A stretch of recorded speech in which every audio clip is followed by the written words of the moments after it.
He's also the originator of Qigong coaching and founder of Academy of Qidao, that is the School of Qigong and Tai Chi coaching in Portland, Oregon. So, Lama, welcome to your own show. Thank you so much, Chris.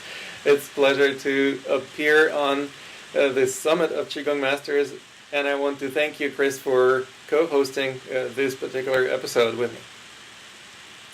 So the summit this year is on the theme of abundance, and could you talk a bit about what you mean and how you distinguish between the abundance of money in your bank account and other kinds of abundance in your life? Because many people think of abundance, they think of money in the bank account, essentially. So maybe you could elaborate a little bit about that. For sure. Well, you're right about abundance. That most people consider related to the financial abundance first and foremost. Most people that I know, at least, consider abundance also being a matter of gathering and keeping the money rather than generating the flow. But if we talk about abundance, it's not just financial abundance, also abundance of energy. And money, of course, is just another form of energy. It's abundance of health. It's abundance of relationships. It's abundance of love. It's abundance of social interactions. And I would even include some simple things like abundance of food or water, clean water to drink, or fresh air to breathe. So in other words, our needs have to come first. And then our wants will be satisfied a lot easier. And often people turn this around and try to pursue the wants without the needs being met. So often sacrificing, for example, the sleep or relationships or even healthy environment for the abundance of money in the bank account. So I think there has to be balance, there has to be a holistic approach, and that is something that our summit is dedicated to. Okay, very good. So actually, abundance is, maybe it's what we focus on, what we decide abundance is to some extent. People who think abundance is all about money will think that money is the sole measure of abundance. And it falls into the materialistic worldview. Essentially, you're suggesting that there's a much broader range of abundance in life. Yes, there is much broader range of abundance, and also abundance is not just about possession of certain items or certain wealth, but the ability to utilize it. Because if you are, for example, a hoarder, and you, let's say, have 1,000 cans of food, whatever the food might be, stored in your cellar, but you're not using any of it, you're actually not benefiting from the fact that you have that food stored. You may be thinking, oh, I'm just saving it for a rainy day or some disaster. But what real abundance is, I believe, is the ability to experience the flow of energy through our lives. And for example, if we talk about monetary abundance, it's what we refer to as cash flow, right? We don't use the term cash flow just because it's a convenient phrase. It actually indicates very clearly that there is a certain current of energy. That's why we also call money currency. It has to flow. If it stagnates, if it gets blocked or dammed, then it may swell up. In other words, yes, you may experience the accumulation of greater amount of dollars or other currency in your bank account. But if you're not using or enjoying what you have, you may actually have some of your needs that are not met. And that would feel like something else is lacking in your life. You may have more dollars in your bank account, but you may not, for example, eat healthy, or your health may be suffering. So I have a question that relates to a fellow Russian we were just talking about before going on air. The co-founder of Google, Sergey Brin. I just noticed an article this last Sunday in the San Francisco Chronicle. Mm-hmm. There is an annual award that Google gives out, or awards that Google gives out to achievements, and specifically in the sciences, I noticed that all of the awards for, I don't know, I think it's $1 million or $3 million for scientists who are doing hardcore, basically science research in the hard sciences like math, physics, biochemistry, etc.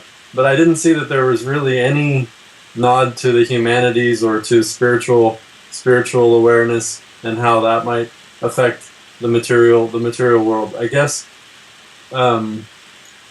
it makes me wonder if, according to Maslow's hierarchy of needs, when you have all of the basics, like you were talking about, food, water, shelter, and then a lot more when you're talking about a man who's got billions of dollars, what is it then that encourages someone like that to want to what is it that would encourage people who have all the basic needs met and then some to want to consider that there's a larger reality which spiritual teachers around the world have been investigating for thousands of years? Well, this is a really profound question, and it probably has a lot to do with the motivation that people feel in their own hearts or in their own minds, the motivation to focus their attention on that which they particularly resonate with. So, for example, for somebody like Sergey Brin, who is obviously a computer engineer and the co-founder of Google, his interests lie primarily in computer sciences or mathematics or similar disciplines. And probably that reward or that contest was focusing on those fields rather than various humanitarian fields. And so I would imagine that there are other wealthy individuals who perhaps have transcended their narrow field of interest so much so that they now expand into other fields that perhaps they're not as familiar with. As far as I know, even the founder of Microsoft, Bill Gates, is pretty well known for his humanitarian and philanthropic activities. I think there are quite a few other humanitarians and philanthropists who are contributing a great deal of that wealth that they have accumulated or they've generated in their lives. And what motivates them is perhaps being there at the top of the pyramid, the Maslow that you made reference to. That they've satisfied their basic needs, they satisfied their needs for healthy and happy relationships and social interactions. They feel that they've done a fair amount of creative work perhaps and recognized for that. Now what? Well, eventually, once you get closer and closer to the top of that pyramid, you start exploring some spiritual aspects of life. We know, for example, that late founder or co-founder of Apple, Steve Jobs, who was a billionaire, one of the most successful businessmen of the 20th century, did pay a lot of attention to spirituality and practice meditation and whatnot. And that's something that we can definitely facilitate, not only among people who are supremely rich, but also among people who have most of their needs met, may not be at the very top of the pyramid, but already start peeking what is out there that may be worth exploring in terms of spirituality or personal development and discovering our human potential. Yeah, well, and I have been impressed by what I have seen in your work to bring together in terms of being open to a lot of different perspectives. You seem to me to be one of the few people in the world who's really interested in bringing together an abundance of different perspectives. So can you talk a little bit about your own perspective and why you think that's important. And so it's a different theme of abundance, but in sense of um, bringing together a tradition of Qigong, which has traditionally been uh, kind of sectarian, I guess you could say, or parceled into many different schools, many of which do not speak to one another or um, get along. So maybe you could talk about that abundance as well. Definitely, and this is a really important theme to dig into, because as the majority of participants in our summit are Qigong enthusiasts, and some of them are Qigong aficionados. We are familiar with the history of the energy arts, which is basically the history of particular styles or particular schools of thought, schools of energy arts, schools of martial arts, and various other related disciplines. Many of them are based on spiritual traditions such as Taoism, Buddhism, or Confucianism, or several others. And what's interesting about it is that, yes, you're right. Historically, many of these schools were very set on perceiving their knowledge as the true knowledge. And others were either lacking this true knowledge or confused or going in a completely wrong direction.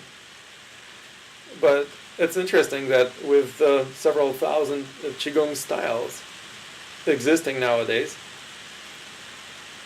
it would be hard to conceive, if you really think about it, that only one of them is right and everyone else is wrong. So statistically speaking, there must be a lot more to the energy arts than just what one person or one school has to offer. Understanding that, I pay attention to what other people practice. And of course, being a lineage holder of Qidao, I feel responsible for sharing what I have to share. But unlike some lineage holders who are very set on maintaining their particular lineage very pure and without any interferences of other traditions, I believe that in order to keep the art living rather than a dead art, you have to facilitate its evolution. It has to grow, it has to flourish with the changes that are happening in the world. And since change is the most constant thing in the universe, we learn how to be in the flow of changes, which applies not only to us as individuals, who can definitely benefit from being in the flow of changes, it also applies to the arts in general. And so that is something that propels me down the path of constantly connecting with different Qigong masters and teachers and enthusiasts, inviting their collaboration, encouraging them to share what they have to share. And that's hence the name of my talk show, The Secrets of Qigong Masters. I literally asked people, so what is your secret? Go ahead, spill the beans. What makes you successful, or what makes you unique in your approach? And how is it different from others? And have you considered trying other options from not just what you do? And essentially, we experiment, we test, so that it becomes a lot more intelligent choice of particular practice that you resonate with. And it doesn't mean that what you resonate with is going to be what everyone else is going to resonate with. So instead of just imposing one technique or one approach onto everyone, we actually see how we can focus on energy resonance, feel what we resonate with authentically, follow that particular course of action, and that is, I think, the most intelligent way to make choices in life in general. So in a sense, we're learning how to be sane, how to be intelligent in our choice making, not only in terms of what kind of Qigong to practice, but also what kind of food to eat, what kind of people to relate to, what kind of places to live, what type of work to do, and everything else that we can think of. Life is full of constant choice opportunities to make choices. How do you make choices? Well, basically we learn how to make choices on the basis of energy resonance, informed by our perception of that resonance that's happening right now in the present moment, rather than using somebody else's judgments or preconceived ideas. And that keeps us both present, authentic, and able to change as the changes occur. And so that is exactly what enables us to be in the flow of changes. So would you say that your own practices have also been evolving as you come into contact with all of these traditions of, I mean, you've probably interviewed how many? Hundreds? About 200. 200 different people over the course of 5 years? Yeah. And so has your practice also been evolving in the process? Absolutely. Well, first of all, I've become a lot more open-minded, because in the beginning, when I was interviewing people, I was sometimes feeling like, wow, this person is really out there, or his or her technique isn't as great as mine. And so I actually literally had to overcome my own prejudices, let go of my own assumptions that my technique or practice is better than theirs. In some of the earlier interviews in my show, you can actually hear a little bit of that, if not arrogance, at least a sense of testing, or being testy, or being kind of trying to push buttons with some of the masters, because when somebody would say something that I personally didn't resonate with, I would be like, wait a moment, where'd you get this idea from? And so I would literally challenge people. I invite you, the viewers and listeners of our summit, to enjoy listening to some of the interviews, the archive episodes of my show. They are remarkably funny, sometimes quite profound, sometimes goofy, sometimes just outrageous. And not only outrageous because I'm such an outrageous host, we have outrageous guests, believe me.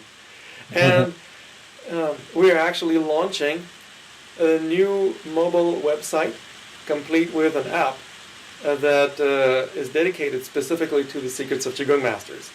So you're welcome to visit thesecretsofqigongmasters.com and find the episodes, or download the whole seasons of our show that are dedicated to particular topics. You will definitely enjoy listening to some of the most amazing and rare interviews. As a matter of fact, we recently received an award from the World Congress of Qigong for creating the largest library of interviews with Qigong masters in the English language in the world. Wow. So yeah, I definitely invite you to explore. It's a remarkably rich resource of knowledge about Qigong. So the next question I have is, you use the words Qi and Dao, which are characteristically Chinese words, and yet in my talking with you, your lineage, if you want to call it, really originated in parts of Tibet, Manchuria, right, northern China, and then came into Eastern Europe and into the Soviet Union, where it became part of your family. So I wonder if you could talk a little bit about that and how that originated, if you want to. Otherwise, we can choose a different question. It's a great topic, as good as any.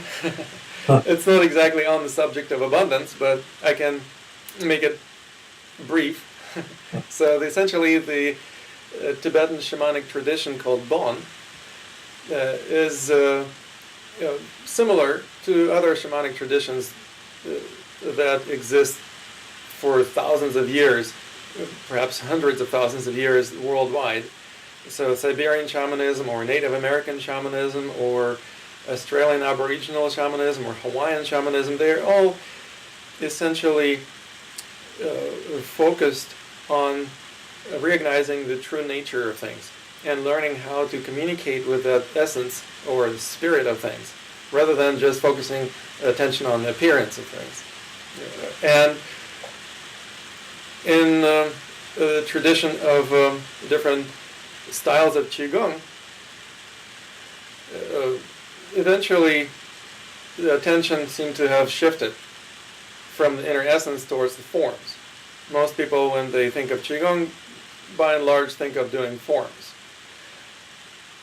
If you think about it, the majority of the schools of Qigong are based on either Taoist or Buddhist schools of thought, some on Confucianist, some on Tantric, and all of these schools are obviously originated after the life of Buddha Shakyamuni or Lao Tzu, who purportedly wrote Tao Te Ching, or Confucius, and they lived more or less at the same time, 2,500 years ago. Now, we know that Qigong is a lot older than that. The energy arts have been around for at least 5,000 to 6,000 years. Some anthropologists would probably argue even longer. What did people practice before Confucius or before Buddha or Lao Tzu? They were practicing shamanic Qigong. Just because there was no organized religion, shamanism was basically a widespread and a commonly known spiritual practice. Shamanic Qigong, in this case, is the origin of any Qigong. And coming from different traditions of shamanism, it may have different flavors. For example, in Chinese shamanism, they used a 5-element theory, which influenced the Chinese medicine. So if you're familiar with the 5 elements of earth, metal, wood, water, and fire, those are specific to the Chinese shamanic tradition, and many styles of Chinese Qigong use that. The Tibetan tradition uses the elements of earth, water, air, and fire. So, and some also would say there is a 5th element of space, although I don't consider this an element, but rather a container that includes all the elements. So it's slightly distinct. There is a different attitude towards the flow of energy. Instead of manipulating or directing it to where we think qi should flow in the body or around us, or storing it or cultivating it in various ways, which is basically what most Chinese styles of Qigong are dedicated to. In Tibetan tradition, especially in a tradition called Truhor, the attitude towards energy is more relaxed, in the sense trusting the energy knows where it needs to flow. It will flow wherever the laws of the universe guide it to flow, regardless whether we think that's the right or wrong direction. And if we understand the laws of the universe, if we actually see the wisdom why the energy flows one way or another, then we can work with it, and we can be in the flow rather than trying to push the flow to go where we think it should flow. Well, how much do we really know where it should flow? It would be all based on certain personal preconceptions or assumptions that we think are right. But we often know that what is right for one person may not be right for another person. And what was right for one person one day may not be right the next day or next year. So instead of following the preordained or premeditated ways of orchestrating energy to flow where we think it should flow, we actually learn to pay attention. Notice how there is a shift from intention to attention. We pay attention to where it's flowing already. And then we learn how to step into the flow and trust that it's going to take us where the flow needs to go. And the more we are in the flow, the more we experience the most profound sense of wellness, well-being, and abundance. Mm-hmm. So this is kind of, in a nutshell, the key characteristic, I would say the cornerstone of our approach to the energy arts. Now, specifically speaking of name, Qi in Chinese means energy, and Dao means the path. Or what we learn is essentially the name Qi Dao is not the ancient name, as far as I know. Maybe it had existed before the beginning of the 20th century, but about 100 years ago, after the Russian Revolution in 1917 and subsequent civil war in Russia, some of the members of our clan moved to China and North Manchuria. and ended up learning the Chinese language and started using these terms, Qi Dao, to basically explain to other people what they were practicing. I use these terms a lot more often than the Tibetan name True Hor, which is the traditional name for energy arts in Tibet in general. Just because it doesn't sound very appealing to the English-speaking ear. What do you study? True Hor? That's great. Where can I sign up for that? You work a lot with prostitutes. So. Right. Well, I don't teach prostitution, so what I do is I teach Qi Dao. Essentially, I use the Chinese term that is a lot easier on English speakers. The way that Qi is spelled, of course, is challenging. Nobody understands why in hell the Chinese would spell Qi as with Q and I. Uh-huh. So I guess it's another challenge that we have to handle. All right. Well, on the theme of abundance, is there anything else you want to add that would bring together why you chose that for this particular time in history? Oh, absolutely. There were many different themes that I was juggling together with a number of my associates who are helping me with organizing the summit. Last year we organized the first ever summit of Qigong masters in the history of Qigong. And it was dedicated to a very lofty theme of using Qigong to promote conscious evolution of humankind. As lofty as it gets. And we had a great turnout. We had about 2,000 people who enjoyed the interviews that we had during that summit and afterwards. But obviously I realized that a lot more people could benefit from our summit. And one of the reasons why we only had 2,000 is because it was a lofty subject. In other words, it appeals only to the people close to the top of the pyramid of Maslow's. Uh-huh. Who else would be concerned with consciously evolving humankind? You know, and there is no pain point in that. There is nobody suffers, at least very few people suffer from not being involved in the conscious evolution of humanity.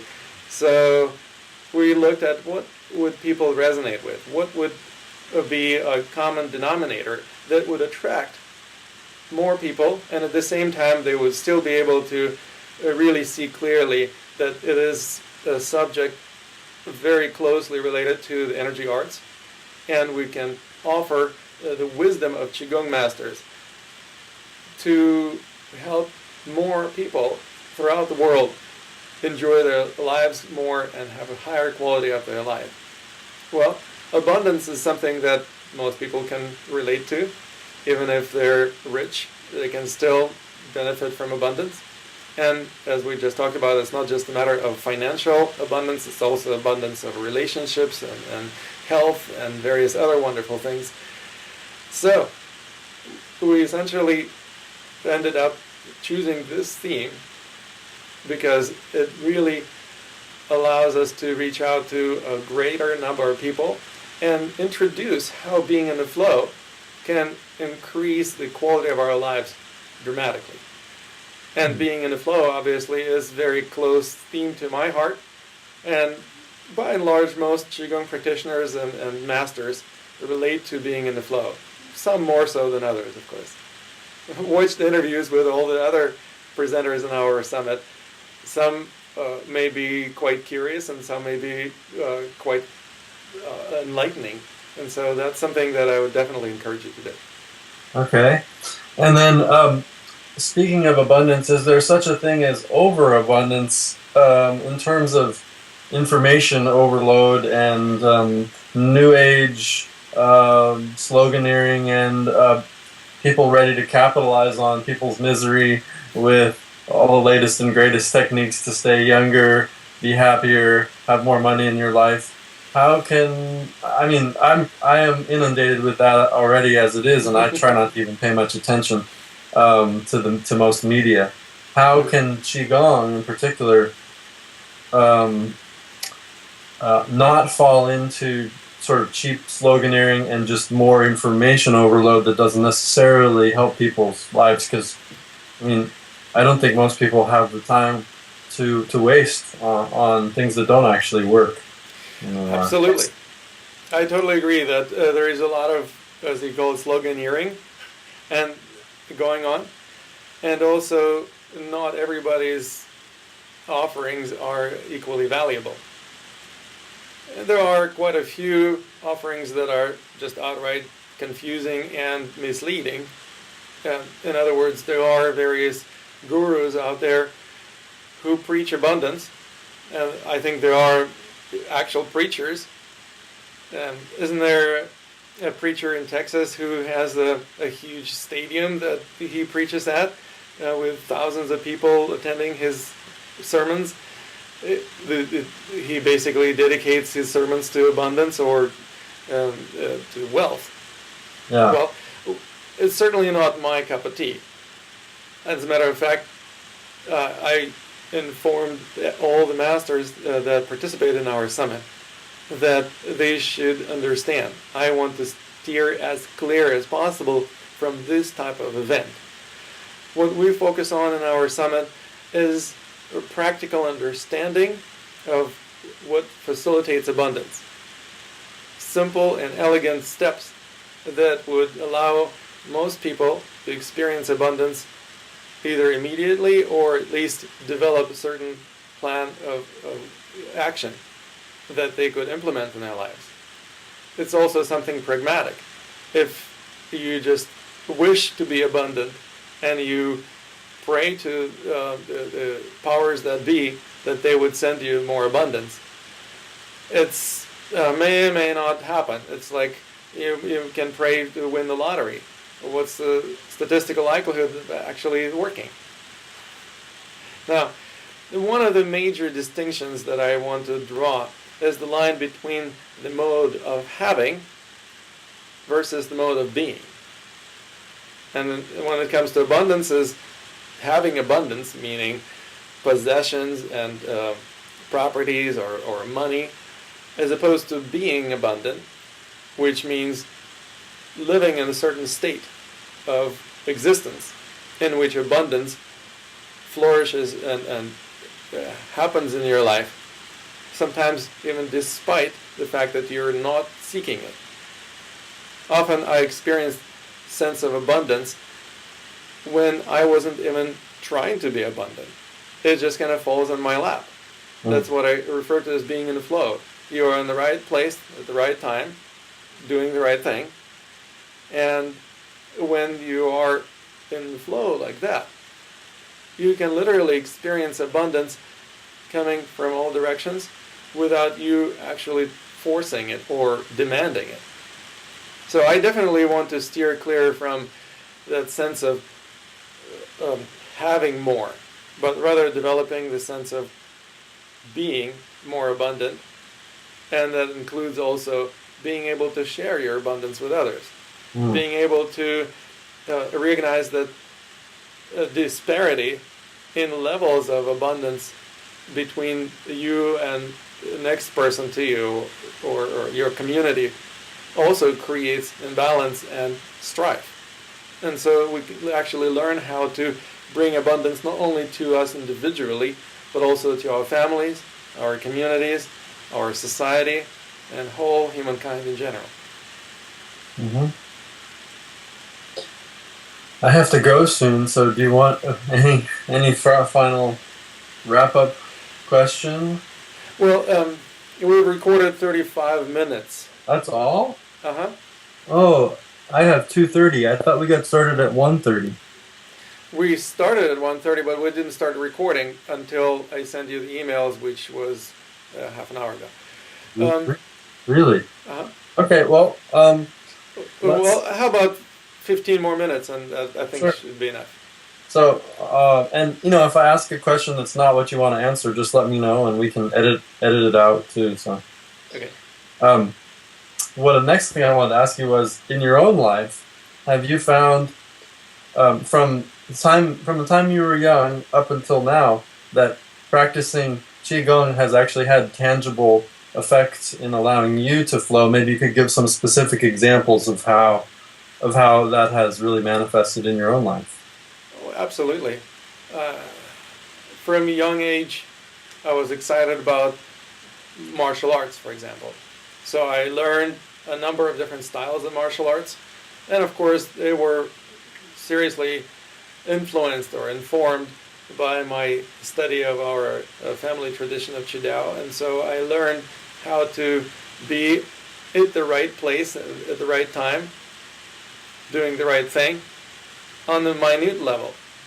Just a small movement, slightly off to the right, to the left, or too far forward or too far backward, may affect how well you function as a martial artist. And it happens in a split second. So you really have to be in the flow.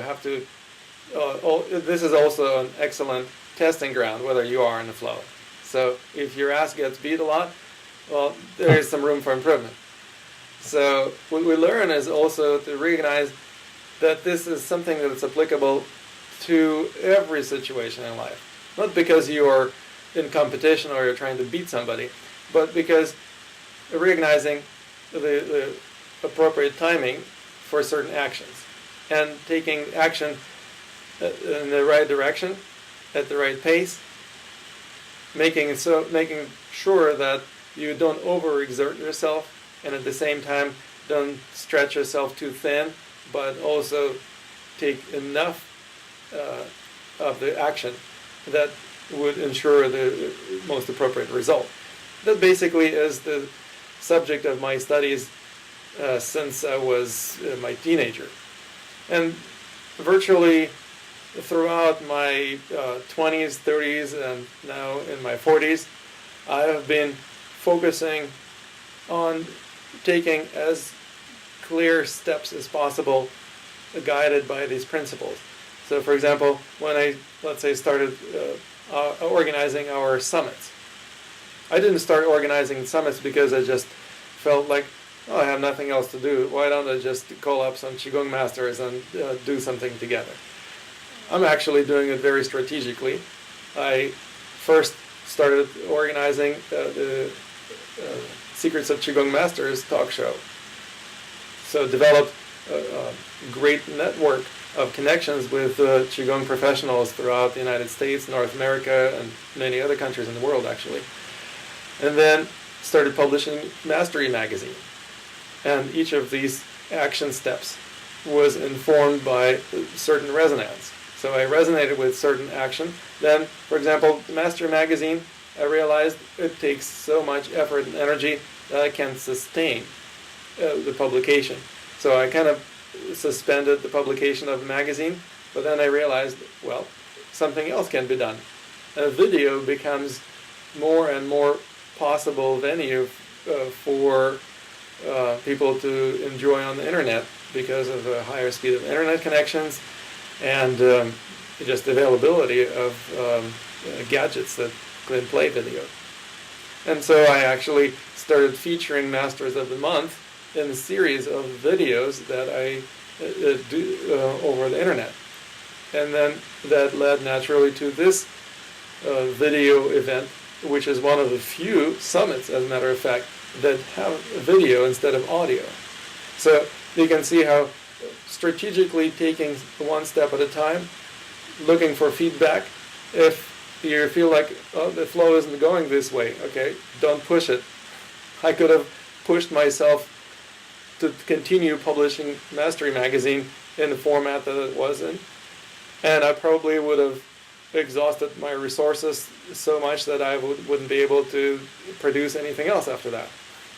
On the other hand, I also listen to the feedback from people. What do they really appreciate? What do they want? And that's, for instance, how we came up with this summit theme on abundance through being in the flow. I sent out a number of surveys, both for Qigong practitioners as well as Qigong masters. And from those surveys, I gathered, all right, that's what people really resonate with. I'm not going to impose my ideas on them, and at the same time, I'm not going to run away from some touchy subjects. Because some Qigong masters said, I'm not really comfortable talking about the energy of money. It's not my forte. I'm not really rich or even understand well enough the energy of money to intelligently talk about it. So, well, obviously they're not presenting at this summit, but... even when you told them it's not just about money? Right, well, yes. Because some spiritually oriented people think that it's just not spiritual enough for them to talk about abundance, or especially if we talk about just the energy of money, well, as if it's somehow less spiritual than to talk about the energy flowing through your body or the energy flowing through our environment. All right. It's just another form of energy. As a matter of fact, I call it dream energy.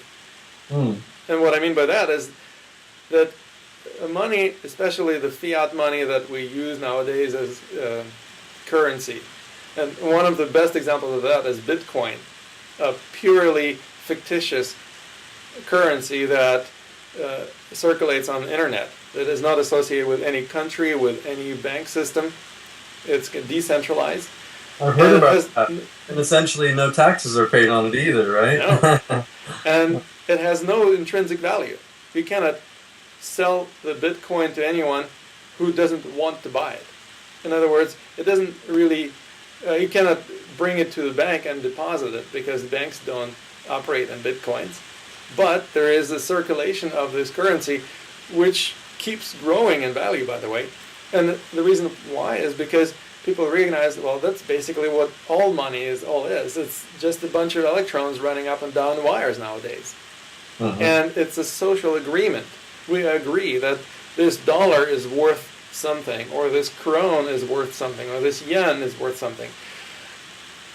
What is it worth? Well, it doesn't really, is not worth anything unless we all agree that this is going to be worth this. And even then, there is fluctuation. So we sometimes disagree. Or maybe this is not worth this much. Maybe it should be worth that much. And then, of course, there is fluctuation in all the other markets. So that creates the situation where the energy of money is literally in a constant ebb and flow. And if we pay attention to the essence of this energy, rather than the dollar bill or $100 bill that we see and we feel like, wow, there is something to it. There's nothing to it. It's not even worth the price of paper that has been printed on by itself. But what it is in a social agreement. There is a certain dream that we share collectively. And this dream that we all share essentially infuses some energy into the money that we then exchange for something of value, for example, food or various products or materials or housing or what have you. If we can exchange something that is of pure energetic nature for something else, well, we remember that everything else in the universe is also made of energy. So this is a fantastic opportunity to actually apply energy awareness and practice energy arts in our daily lives. When you're not just doing forms and techniques of Qigong, you actually are focusing on the energy essence of everything surrounding you, including money in your pocket or in your bank account. It's a wonderful and really enlightening way of looking at money. And at the same time, once you start looking at money this way, it just reminds you to keep looking at everything as an energy. So it's not just an opportunity to experience more abundance of money, but you just start paying attention to the flow of things in the universe. So, have you seen the German documentary that came out not so long ago called "In the Beginning, There Was Light"? No, I haven't. Well, I just came across it, and it's being translated into English subtitles. And it's essentially trying to document people who have gone for years, if not decades, without eating anything other than taking in sunlight. So one Indian man claims to have gone 60 years without eating anything, including without drinking anything. We're not talking just food. No food or liquid for 60 years. And there's some German scientists who are involved with it who have also claimed to have gone for years themselves without eating or drinking. Number one, do you think it's possible? And number two, what would be the advantages or disadvantages of such a? It almost seems to me to say, well, everything is energy. Everything originally comes from sunlight. In some sense, it's all metabolized sunlight, or formed sunlight. What do you think about that? Well, I think it's a really enlightening way to look at things. That everything is made of light. It's illuminating, and also. There is certainly no argument that everything is made of energy. Anyone who graduated from high school, at least with a diploma, should know that. What is interesting is that how often do we act and think in our lives in these terms? When we do, that allows us to experience energy more often, more abundantly, more clearly.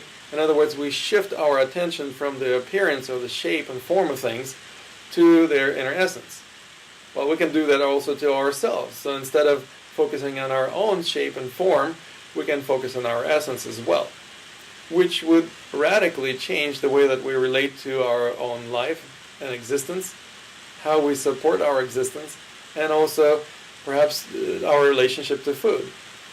Now, I bet there are many different various approaches that would allow people to experience this type of, I would say, rather enlightened approach to our own health and well-being.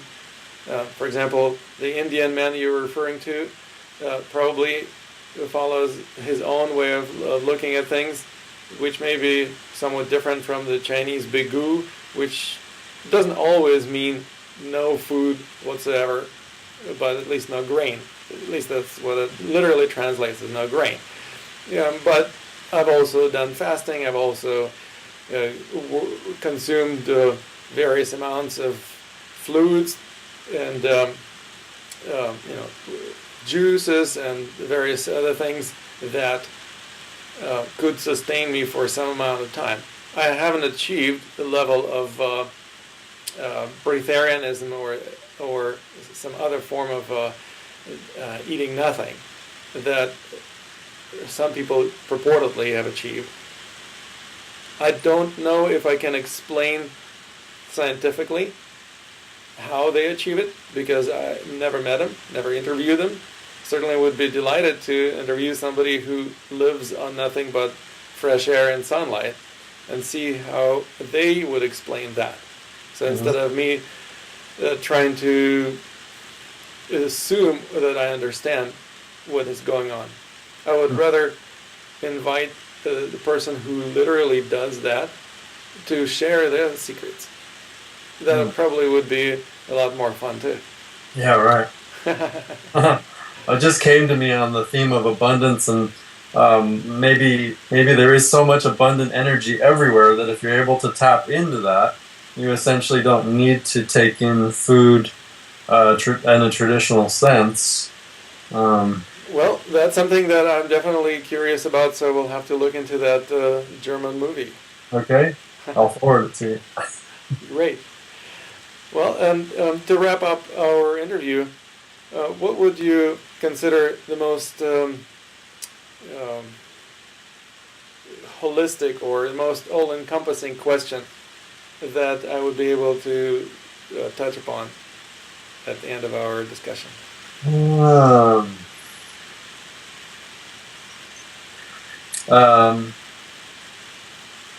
Are you getting rich from Qigong? Are you becoming a rich Qigong master like Mantak Chia? Well, I think rich is not the word that I would use when applied to myself. Certainly I don't have the overflow of money. I'm doing all right in terms of being able to sustain myself, although constantly learning new ways of facilitating greater abundance in my own life, and also help other Qigong teachers and Qigong professionals to apply these approaches to their lives.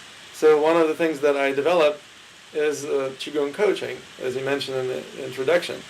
And what it means is that I literally coach people who would like to start applying the principles of energy awareness either to their own Qigong practice or, better yet, to their lifestyle, and create a right livelihood on the basis of energy awareness that we've started discussing today. In our post-conference program, I'll go a lot more in depth into the very pragmatic steps that can be applied to virtually any Qigong practitioner, and it would literally boost their bottom line or their financial freedom and abundance. That's also something that I invite all Qigong practitioners to consider as an opportunity to explore the aspects of Qigong practice that perhaps they haven't learned from their current teachers or their teachers they studied with, is how to apply the energy awareness to their daily lives, specifically to making their lives more abundant and more fulfilling. It will only be able to fulfill your life if you live your life on purpose. And that is one of the major criteria of abundant and happy life, is that you live your life purposefully, you live your life fully. And that's something that I encourage every Qigong practitioner and participant in our summit to look at. Are you living a life as fully and abundantly as you would like to? If you would like the year 2014 to become your best year to date, I would like to work with you and help you make that manifest. Yeah. Anything else you want to add? Well, or do I have any final questions? Well, let me remind our viewers that you're welcome to click the link below this video and register for the post-conference program that I will be presenting, and my friend Chris Anderl will be co-hosting. That is going to be a real great, very practical exploration of step-by-step development of your strategy for making Qigong a source of your abundance in your life. Okay. Happy solstice. Happy solstice, happy New Year, happy life. Great. Thank you so much, Chris. And thank you to all of our viewers. I look forward to continue working with you.